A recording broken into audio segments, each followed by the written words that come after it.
I'd like to introduce the founder of the Challenge Athletics and the great and powerful world of athletic and sports here in Long Island, New York, Mr. Ray Samson. What's going on, Ray? Hey, guys. How are you? Thank you for having me. Well, I'm happy that you joined us. It was so fun to go and see your event, the Polar Plunge, and then actually walk up to you. I was talking to your wife, and I said, I have to interview this guy. I think it's fantastic what he's doing right now here in Long Island and putting Long Island on the map. And that's something that's so important right now with everything that's going on in the world, with COVID-19 and the presidency, everything that happened at the White House this past week. Some good happened in the world. So I want you to tell us a little bit about your organization and what you guys do. Oh, I love talking about it. So just to give you a little brief background, Challenger Athletics was started in 2013. I am a father of three. My youngest boy, Patrick, was born with Down syndrome. My two older children were somewhat active in sports, specifically lacrosse, football, stuff like that. I coached them as they were growing up. Patrick was always at my side during my son's practices and games, to the point where he was wondering when he would have a team. So in 2013, I got the nod from my wife, and we founded Challenger Athletics, and we started our first lacrosse program. Our goal was just to stay, grassroots, small, but as time progressed, we found the need on Long Island to support the special needs community in this manner. And we had young people coming up to us and pitching ideas. So from that one little lacrosse season in 2013, we have grown to an organization offering 9 programs throughout the year. We start the year in tennis, we go to lacrosse, we have a sports camp, we do a fishing trip with our athletes. We have basketball, flag football, yoga. We do a 1-day surf camp.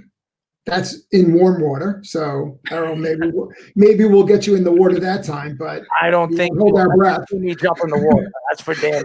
I might try it. I'll do it. I'll do it, Ray, if you want me to. I'll go down and try it. That's a great program. And from there, we're probably servicing, I would say, over 250 athletes participate in our programs, one way or another.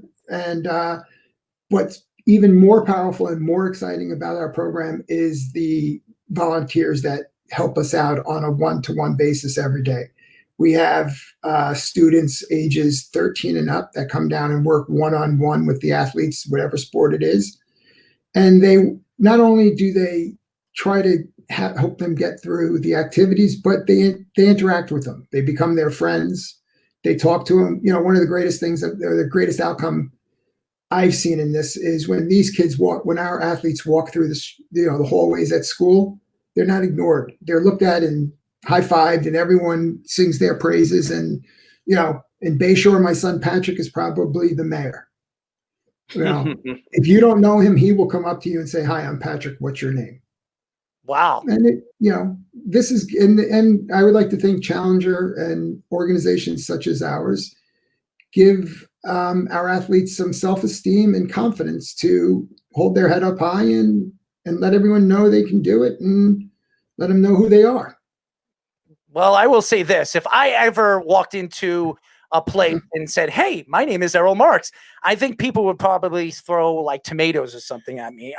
It just seems like what you look at my craziness and what I do, not only on radio, but personality wise, people will look at me and say, "Wow, this guy's out of his mind." But I do like to have fun. And I will say this, every single thing that I've seen, especially on your website and what your organization stands for, is fantastic. It really is.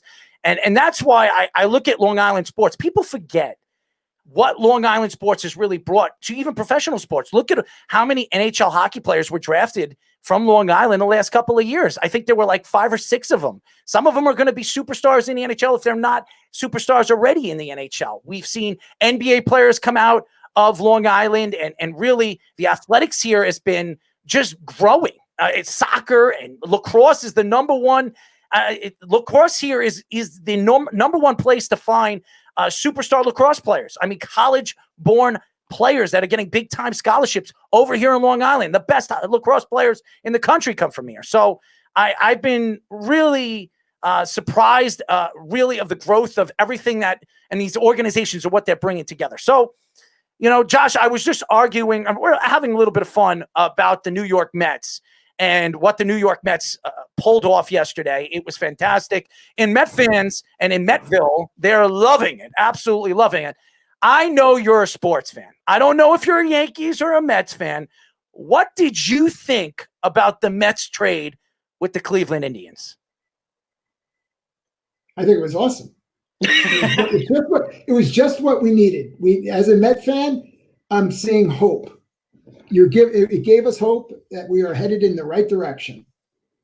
Well, absolutely. If you want to win, you got to bring in superstars. The Mets are trying to go the Yankees way, and the Yankees now are trying to go the Mets way. So.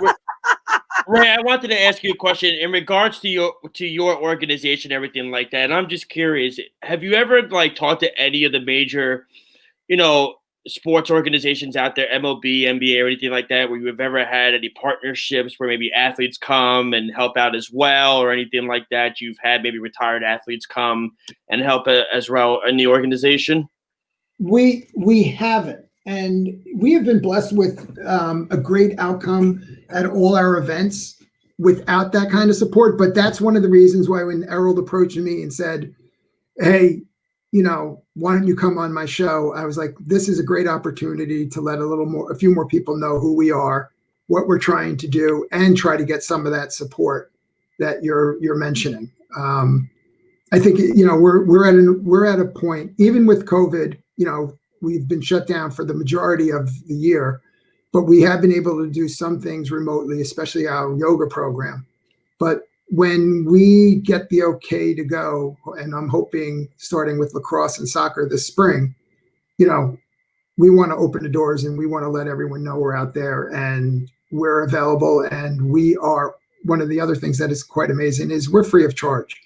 Any sport, we provide all the equipment at no charge to our athletes. And another key for us is that when the parents come down, it is our goal to let them relax and enjoy like anyone else would do when they're watching their son or daughter play basketball or softball or football, whatever, to sit on the sideline and watch them have fun and relax a little bit.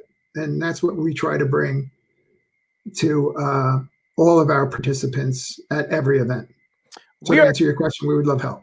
We are talking to the founder of the Challenger Athletics, Ray Samson. Now, Ray, with all the stuff that you do, what sport really sticks out to you? What is the sport that really is familiar to you when you started this program? I mean, you were talking about tennis, lacrosse, soccer. You have a sports camp. You have a fishing trip.